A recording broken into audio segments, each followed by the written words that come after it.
NEC 300.15b addresses splicing requirements.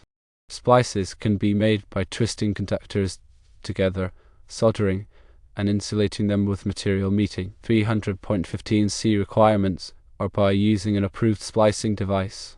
In general-purpose wiring systems, splices must be enclosed in electrical metallic tubing, rigid non-metallic conduit, liquid-tight flexible non-metallic conduit, flexible metallic tubing, a junction box, or another approved and accessible fitting. Cables rated for at least 600 volts do not require enclosures like conduits or junction boxes. Flexible cord should not be used for permanent wiring except as outlined in chapters 1 through 4 and articles 590 through 840. For fixture wires, splices must not damage the conductors and must maintain their insulation.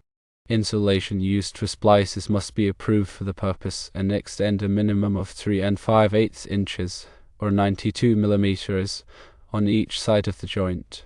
There are exceptions.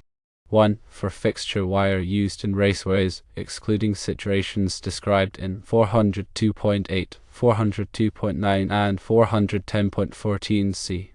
2. For fixture wire in portable cords or cables where approved splice connectors or devices are used and are accessible.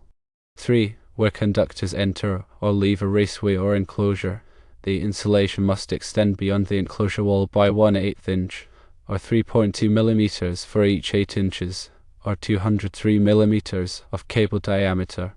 4. For conductors no larger than 2 American wire gauge terminating on one side of a dead front switchboard, panel board, distribution panel, motor control panel, or terminals, the insulation should extend to the terminals.